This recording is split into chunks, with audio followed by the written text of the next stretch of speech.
Hi everyone, welcome to this week's video. This weekend it's Mother's Day in Scotland, and today for that I'm going to be planting up some lovely spring baskets. A little bit too early in my garden to have cut flowers for bouquets for Mother's Day, so I have to think of other ideas for what people might enjoy. And the lovely thing about spring baskets, I've got one here, is that you can enjoy them while they're flowering inside or in a frost-free place outside, and then after that you can plant them out in your garden to enjoy the flowers next year. And the idea with the baskets as well is you don't want everything to be flowering at once. So you can put some things in that are out now, but you can put in some things that'll come through later. So some of the flowers that I've got here today, they're already in full bloom, like the primroses, but the pansies are only just coming out. So that means you'll get a few weeks of nice colour to enjoy. And they make a lovely gift if you're going to somebody's house for a barbecue, or you're going to visit family or friends, or like I say, to give to your mum if it's Mother's Day this year. So here are my baskets here that I've got. So they're woven baskets and they have a plastic liner in them. And you'll notice here that they don't have any drainage holes. So this is okay for the short term. So while we're enjoying this basket of flowers just for a couple of weeks, that will be absolutely fine. The main thing to do will be to not make it waterlogged, so not overwater it. So only if the soil is dry, give it a brief water, but you don't want the bulbs and the plants to be sitting in water. So the first thing that I'm going to do today is I'm going to put a little bit of gravel onto the bottom of my basket, and that's just going to help a little bit so that if there's any water on the bottom, then the roots should be sitting in it. It'll just help a little bit from that drainage point of view. And then I'm going to put in some multi-purpose compost into the base of my basket.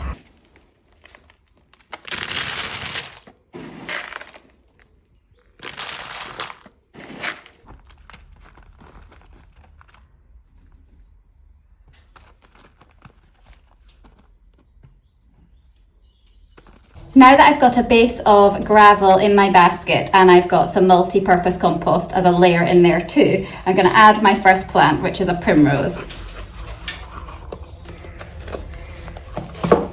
And I'm just going to put this round the edge, just there. The next thing I might add is something a bit taller. So I've got a nice hyacinth here. So I'm just going to put that in round the side.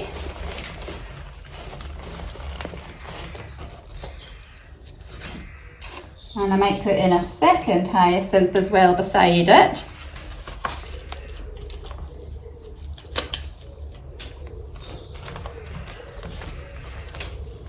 And they'll add some lovely scent to this basket.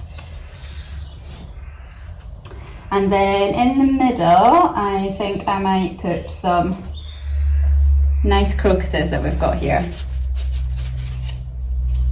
I'll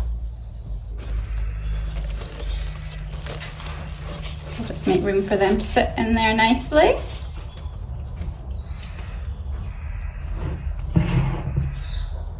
And I've got some nice pansies here.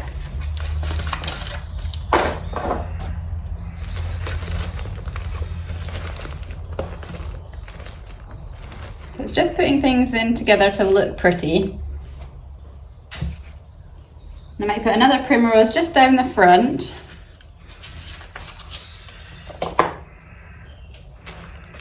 And these have just been growing up from small plug plants over the winter time. Some of them have been growing from seed. So I've overwintered them in a cold greenhouse so they're ready to plant out just now. And just press in the soil round about, making sure they're all in nice and firmly.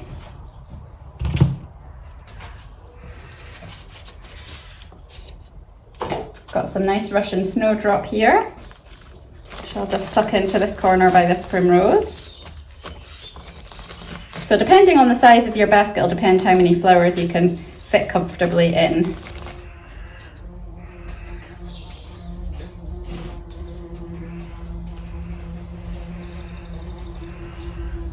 This is a nice yellow primrose as well, a slightly different variety. I'll tuck that in the back. And then I think we've got just one more room for a pansy round the front. So I might put in another red one there.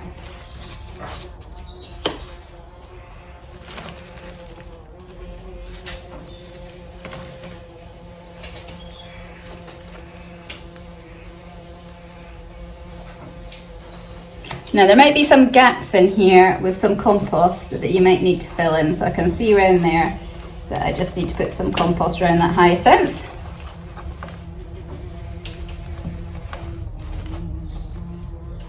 And check and see if there's any other gaps that I need to fill. Just around here where that Russian snowdrop is.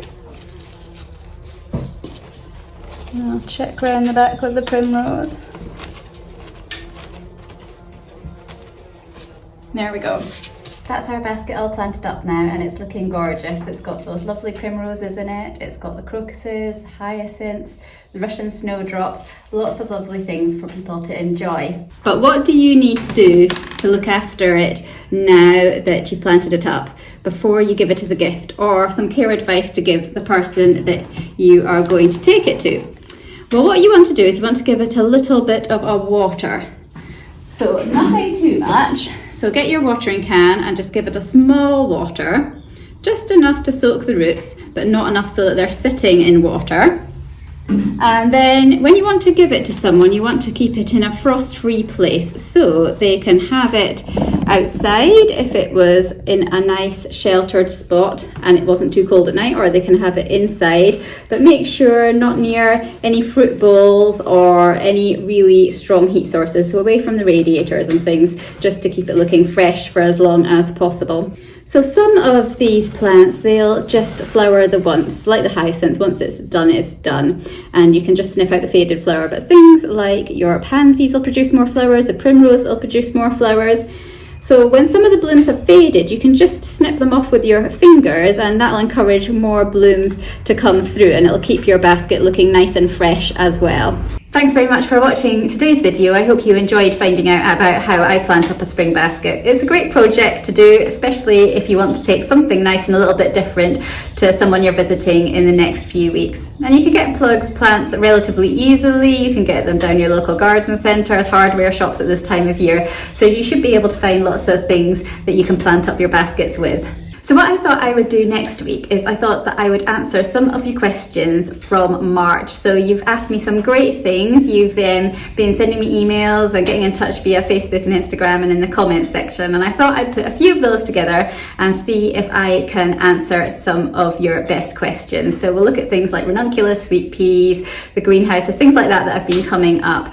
And if you've got any more ideas just now for questions you'd like me to answer about gardening and flower farming in March, please just do leave them in the comment section or get in touch in the next few days while I'm putting next week's video together.